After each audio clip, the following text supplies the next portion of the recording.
ketchup ka, anong gusto mo sumausaw sa'yo? Hungarian sausage o hotdog? Hungarian, syempre. Bakit Hungarian? Malaki yun eh, mataba. Gusto mo yung malaki mataba. Sino bang may ayaw ng ganun? Syempre, sa panahon ngayon. Okay lang ba sausawang ka lagi ng Hungarian? Ay, wag naman. Ano lang, sa isang araw, mga dalawa lang.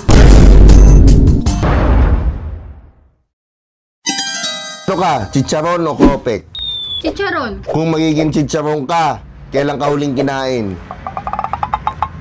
Kanina lang din. Kanina lang din, ang tindi talaga, kanina. Yung chicharon ka, gaano ka kaingay kainin? Rate from 1 to 10. Ano lang, 8 lang? 8 lang, 8. Oo. Okay, pwede na. Medyo makatarungan pa. O ngayon, ikaw yung chicharon, kinagat ka, ano sasabihin mo? Alright.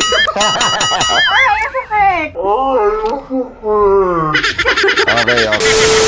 Kung bibili ka ng hito, anong gusto mo? Kumikiwas-kiwas o patay? Kumikiwas-kiwas. Bakit kumikiwas-kiwas? Kasi fresh. Ay, fresh daw talaga. Yun yung mga hilig ng mga, fresh, oh. Like me. What? Yan.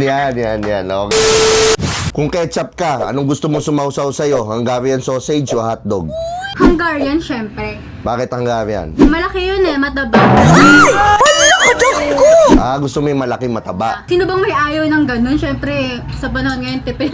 Okay lang ba sausawang ka lagi ng Hungarian? Ay, wag naman. Mga lang, ilang beses? Ano lang, sa isang araw, mga dalawa lang. Yung Hungarian na yon, may cheese ba o wala? Hindi ako mahilig sa cheese eh. Hindi ka Okay mahilig. Yung Hungarian ba na yun, iipitin sa dalawang monay o hindi? Iipitin. Iipitin? Ay, grabe. Madami na naman matutuwang mo nag-aalmusal niyan. Kapag nag-aalmusal ka, anong una mong kinakain? Hotdog o itlog? Syempre yung itlog. Bakit itlog? Bakit ka itlog? Ang una mo Kasi kinakain? syempre, kumbaga sa chicken, uulihin mo yung pinaka-favorite mo, yung balat. Oo. So, iuhuli ko yung hotdog kasi favorite ko hotdog eh. Yun ang favorite mo. So, una muna yung itlog. Oo. Nanamnamin mo muna. Oo. Ayan. Gusto nila yan, yung nagnanamnam ng itlog.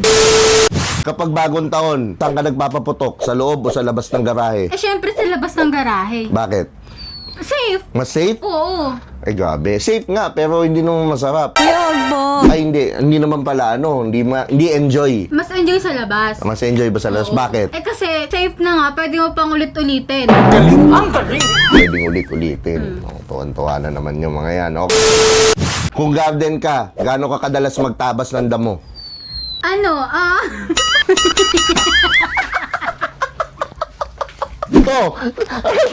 Tawa ng tawa.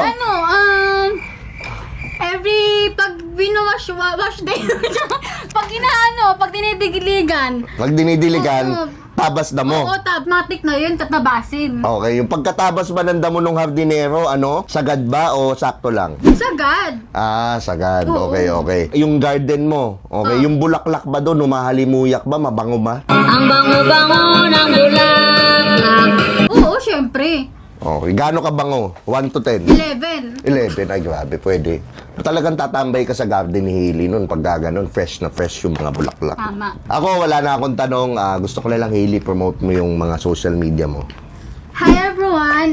Follow nyo ako sa TikTok, Haileng or Hailey Kate na lang sa IG, si Hailey, tapos sa Facebook, Hailey Kate Linda. Yun lang. Ayun. Tsaka yung Boss GK Clothing, promote mo naman, pasalamat tayo, di ba? Thank you kay Boss GK. Pasahurin mo na ako Bilhin na rin kayo ng cup, ng madami dito. Basta punta lang kayo sa GK Clothing sa Roosevelt.